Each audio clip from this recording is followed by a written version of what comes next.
رات کا سکوت اس قدر گہرا تھا کہ یوں محسوس ہو رہا تھا جیسے کائنات نے اپنی سانس روک لی ہو، جیسے وقت کسی نادیدہ اشارے پر ٹھہر گیا ہو اور ہر شے، ہوا، درخت، ستارے خاموشی کے ایک مقدس معاہدے میں بندھ گئی ہو۔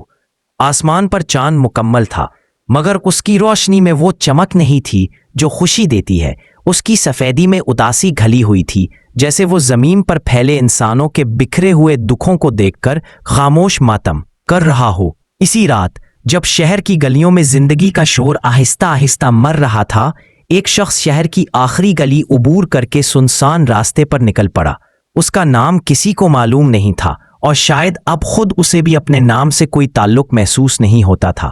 وہ برسوں سے سانس لے رہا تھا، لوگوں کے درمیان ہنستا، بولتا، جیتا دکھائی دیتا تھا، مگر اندر سے وہ کب کا مر چکا تھا۔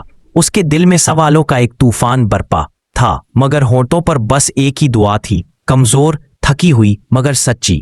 یا اللہ، اگر تو ہے تو مجھے میرے سامنے لا دے، مجھ سے میرا پردہ ہٹا دے۔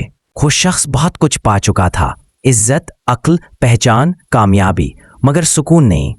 دن کی روشنی میں وہ خود کو سنبھال لیتا تھا، اپنے کردار نبھاتا تھا، لوگوں کی توقعات پوری کرتا تھا، مگر جیسے ہی رات اترتی، اس کے اندر ایک خلا چیخنے لگتا۔ وہ خلا کسی انسان سے نہیں بھرتا تھا، کسی تعلق، کسی چیز، کسی تعریف سے نہیں۔ وہ خلا اس کے وجود کے بیچوں بیچ بیٹھا تھا، ایک سیاہ کنویں کی طرح جو ہر کامیابی کو نگل لیتا تھا۔ اسی خلا نے اس رات اسے شہر سے باہر دھکیل دیا تھا۔ اس کے قدم خود بخود اٹھ رہے تھے، جیسے کوئی اندیکھے ہاتھ اسے کھینچ رہے ہو۔ وہ نہیں جانتا تھا کہ کہاں جا رہا ہے، مگر یہ جانتا تھا کہ اگر وہ رک گیا تو اندر ہی اندر ٹوٹ کر بکھر جائے گا اور شاید پھر کبھی خود کو سمیٹ نہ پائے گا۔ راستے کے کنارے ایک پرانا کنواں تھا جس کی دیواریں وقت کے زخموں سے بھری ہوئی تھیں، اور اس کے ساتھ ایک بوسیدہ درخت کھڑا تھا۔ اس درخت کی شاخیں آسمان کی طرف اٹھی ہوئی تھیں، جیسے صدیوں سے سوال کر رہی ہوں، جواب مانگ رہی ہوں، مگر جواب سننے کی ضد چھوڑ چکی ہوں۔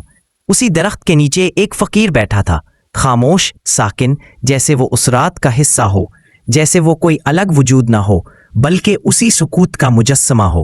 اس نے صدا دی، نہ ہاتھ پھیلایا، نہ نظر دوڑائی، مگر مسافر کے قدم وہیں آ کر رک گئے۔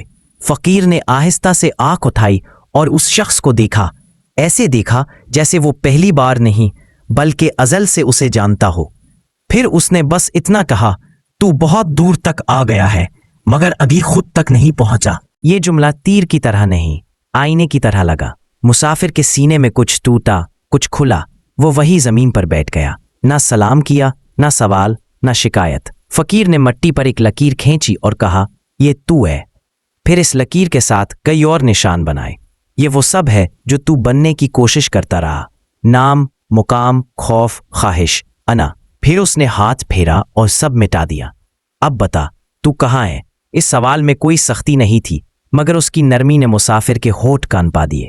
پہلی بار اسے شدت سے احساس ہوا کہ اس کے پاس کوئی جواب نہیں۔ وہ رو پڑا، بچوں کی طرح بے آواز، بے سہارا۔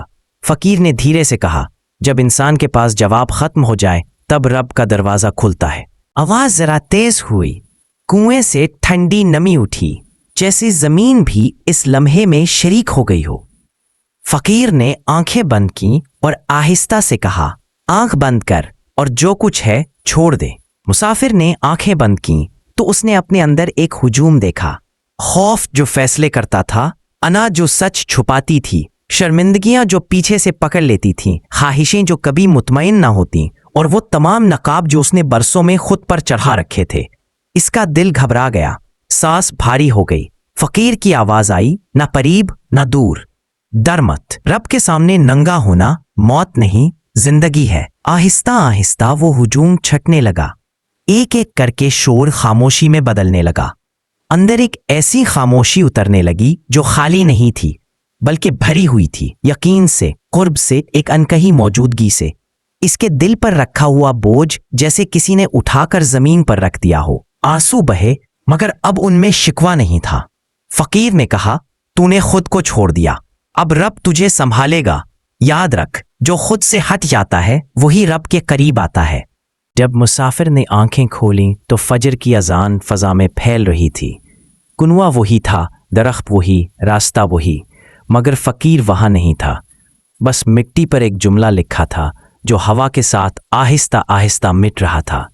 جس نے خود کو پا لیا اسے رب کی پہچان مل گئی. وہ اٹھا. اس کے قدم ہلکے تھے، سانس گہری تھی، اور آنکھوں میں وہ نور تھا جو سیکھنے سے نہیں ٹوٹنے سے آتا ہے. وہ واپس شہر کی طرف چلا، مگر اب وہ شخص نہیں تھا جو رات کو نکلا تھا. اب وہ جانتا تھا کہ اصل صوفی وہ نہیں جو جنگل میں ملے. اصل صوفی وہ لمحہ ہے جب انسان خود کو رب کے حوالے کر دیتا ہے. اور یوں اس رات ایک فقیر نے کسی کو کچھ نہیں دیا، مگر ایک انسان خود سے خالی ہو کر رب سے بھر گیا.